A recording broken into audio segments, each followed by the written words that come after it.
What's up? What's up? My name is Ronnie Rock, the Cayenne to Level Up in G, the ultimate bass technician representing Washington State. For now, look, it's been a long day, and I read this article over the past couple of days from NPR.org. Check out Planet Money. Thus, the title of this article is "How Much Does It Cost to Make a Hit Song?" Okay. Now, they use Rihanna example. So, the title of this is called "So You Want to Be a Slave." Alright, check this out. Now, I did a podcast about this, had a whole bunch of stuff to say, and for some reason the flipping computer just zapped it. So I'm going to have to do it over. I'm going to do a little bit different. So rather than being upset and give you just my views, which I will, that's one thing you need to realize. This is for all the people, especially that one producer I saw at Seattle, the Studio Summit up in Seattle, the Recording Academy. Let me tell you something. If your dreams want to be having an artist signed to a major label, going to the machine, so you pretty much want to help this dude sell his soul, that ain't cool. Now, number one, if you study the business, you know once an artist gets signed on, it's for the artist too, and the wannabe diva, especially a couple I had to try to work with and failed to do, because I can't stand divas. But here's one thing I'm about to drop. Everything I say can be backed up in this article. Everything I say, every view, can be backed up with people in the industry that's been in the industry for multiple years, if not decades. So when I speak real talk, real truth that can be verified. Now, let's get this started. I don't like dealing with major labels. I don't want to be signed. I don't want to do anything that stuff. As I've already been saying it time and time again. This stuff is why. And I say you lose your soul, you lose your creativity, you get yourself into debt. Now, I would love to perform. I need to get equipment. I really would love to get equipment. But I ain't got the money. Okay? And I'm not going to, so I got to do what I can in the meantime. Now, but when I do perform, what's going to happen is that when I perform, I won't have to worry about performing to recoup money that's going to debt to the record labels, because it can be a pretty costly investment. All right, now especially for the singers who don't want to write, who think that, oh, it's all glamour, just go up and sing and do whatever. You'll understand when you start performing, selling albums, singles, whatever, you're doing at a deficit. Yeah, check this out, alright? Now, NPR.org had this example, and they used Rihanna's Man Down, and this is a good one, alright? I'm going to break it down. You can read it for yourself as backup, and you can come up with your own conclusions. But this is what it came down to me, in what pretty much cemented my own views, my own philosophy about this. See, I'm an artist, electronic artist, okay? People want to look down on me, do whatever. God bless them anyway. So, without further ado, let me break this down, okay? You're a songwriter. I'm going to say, so you're a diva, right? This goes to diva number 3 I've worked with. Tried to, alright? So, you think you know the business, right?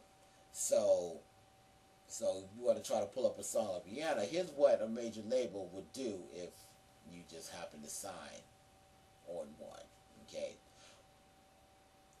Writing camps, okay? Some cost up to $18,000 per song. Some songs are only written in 2 minutes, some in 10. And it's pretty much superficial shit.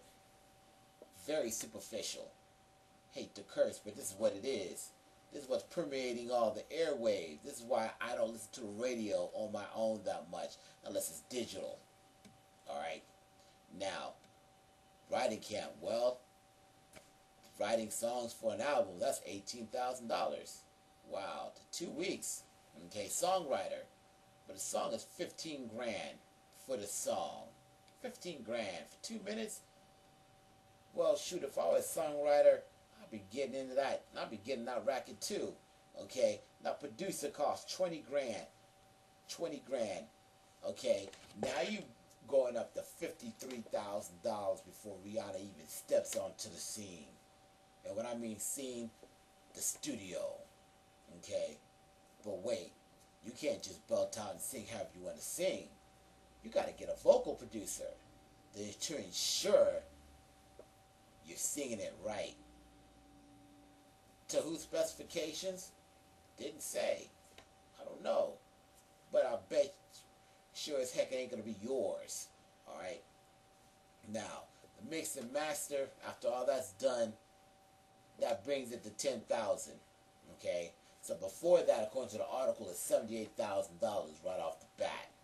Now, number one, I can understand why the studios are in trouble and they're sweating because more bands, more artists, okay, true artists, not label slaves, but true artists are doing their own thing, their own songwriting, their own production, because they know they can't afford all that, and even then, you can probably get some stuff that might be better in some of the studios.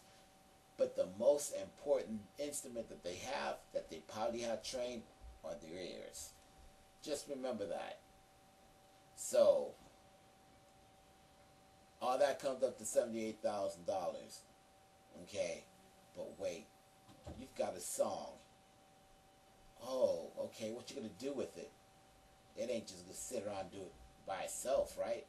So depending on how bad they want this to sell, well, let's take a look at Man Down Again.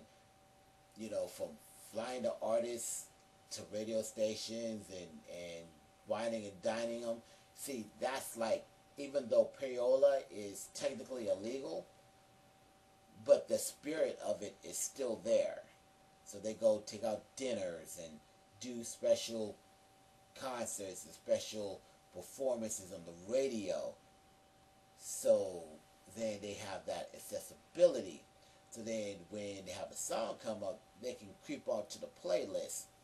Now, one more thing with that. See, when you deal with stations up here, I know it's all over, but I'm going to deal with stuff up here, okay? It's akin to having a media player stuck at 2 gigabytes shuffling all day. So you hear the same songs 5 and 6 times a day. Why? They got their own ways of getting money in. There's a benefit to that. They'll can deny it all they want to, but it's all there. People in the business. Now, there's some examples of payola on this article. I won't get into that because you need to read it for yourself. You're pretty much literate. I'll let you do that.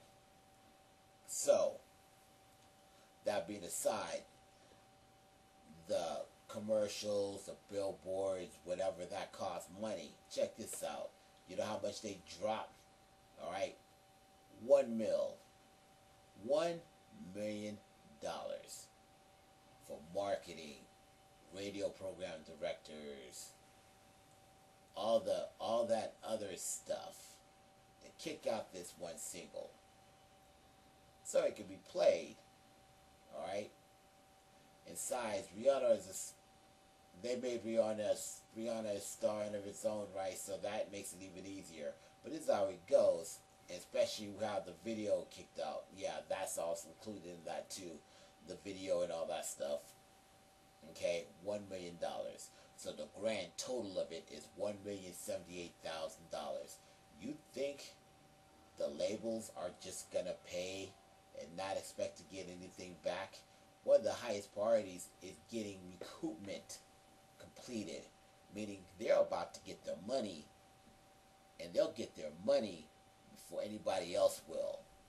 Okay, so if you think divas who think you can sing and may even sing but have an attitude to boot and not try to look up in the business, best believe you'd be one of the last ones to get paid. Everyone to get paid except you.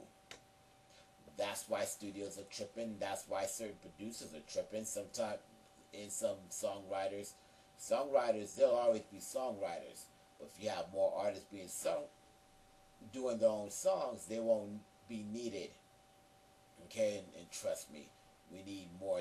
We need more artists on the radio, not media, not label slaves. And I consider all of them label slaves, except if they came up with their own label, small label, stay small, stay true, and not do all this shady stuff. You're still a slave. Now, here's the other kicker. Alright. This video, they've been backlashing on it because, especially with Rihanna, what the things she was going through, and then, yeah, it kind of led to believe that some things doing that Chris Brown thing may not be totally, I don't think it's totally one-sided. Alright. Now, because of that, not because of my own opinion, it's because of the lyrics and stuff that she used to sing and all that stuff.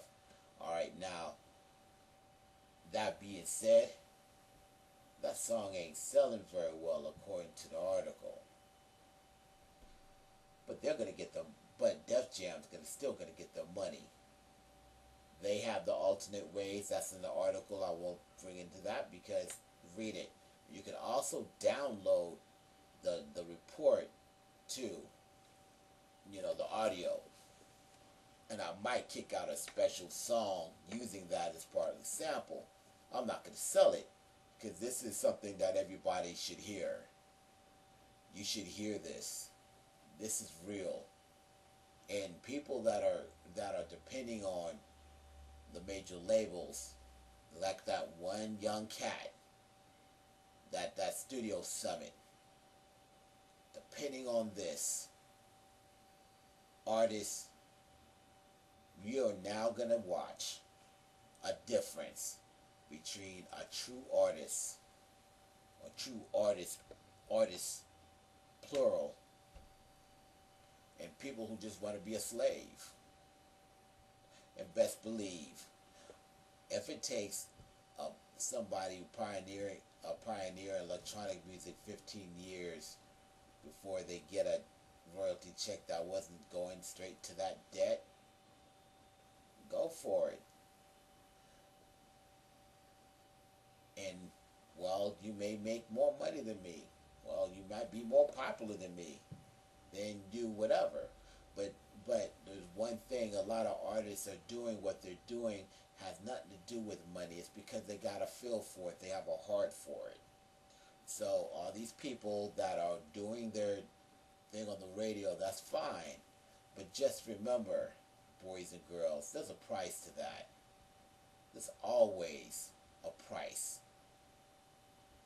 So you want to be a slave? My name is Monty Rock, the K-I-N to the F11G, the ultimate bass technician of full effect. God loves you, so do I.